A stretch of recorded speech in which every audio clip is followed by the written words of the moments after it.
The tragedy of Bakhmut makes very little sense because it's quite clear that if Russia wanted to obliterate the place with rockets, it really could. And the entire battle seems to have been given to the Wagner troops, the Wagner Brigade.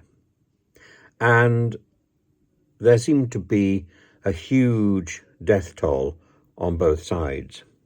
Now, what is the purpose of this? I've got a solution. And I think the purpose is literally to, it's a killing field. I think the plan by Putin's people or Putin's generals is to delegate this battle to Prigozhin. If he fails, it's no harm. If he succeeds, it's no harm. And so many of Prigozhin's Wagner mercenaries can afford to be lost. Most of them are prisoners anyway. So in the meat grinder, an expression used on both the Ukrainian side and the Russian side, the carnage is considerable. And there have been a lot of lives lost by the Russians and a lot of lives lost by the Ukrainians. However, the Ukrainians have lost officers. And the Russians, for the most part, have lost people who they would judge don't matter.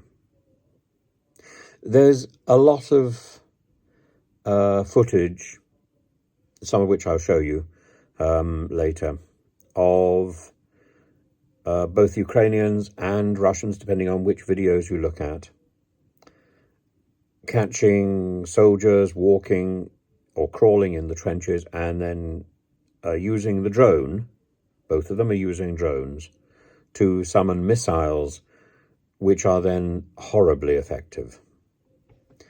This is a war of attrition, which reminds us of the First World War, but it's significantly more violent. The weapons being used, there's very little hand-to-hand fighting. There's very little death because of gunshot. The deaths are because of missile attacks. And missile attacks directed. Strikes controlled by drones, navigating the missiles, spotting the enemy, very effective, very deadly on both sides. The Russians, incidentally, call these drones an arrival. And there are appalling photographs on particularly Telegram sites of soldiers who have died, often mistreated. The Wagner Brigade call the have names for the Ukrainians. The Ukrainians have names for the Wagner Brigade. The Wagner Brigade often called Ivans or Skulls because of the badge they wear, or musicians because of the association with Wagner. There's a most extraordinary amount of music being produced, both on the Ukrainian side and on the Russian side. And I'll try and find some of that and post that later. The other thing which is slightly disturbing is the use of the euphemisms for dead people. In the Russian videos that I've been looking at, dead people are called cargo 200. And initially this sounds extraordinarily cruel, but in fact it's a direct hangover from Soviet language. Cargo 200 was the transport of bodies. Cargo 100 was the transport of ammunition. Cargo 300 was the transport of guns, I think.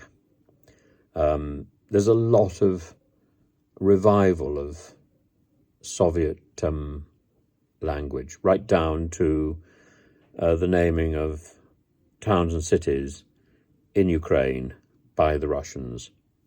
Often they are going back to Soviet nomenclature. So profanities and extraordinary visuals, extraordinary language. I think I will make another video this evening before I finish, because there is another issue that I'd quite like to flag up. But for the moment, it's just the same sort of techniques are being used by both sides, and it's incredibly difficult from the postings on social media to work out which soldiers are which. It's simply a matter of trying to study the armbands, and actually the Russian soldiers that I've been able to see look significantly better equipped than they did at the beginning of the war. So maybe this is something about a deal that the Kremlin has done with another country to help provision their troops.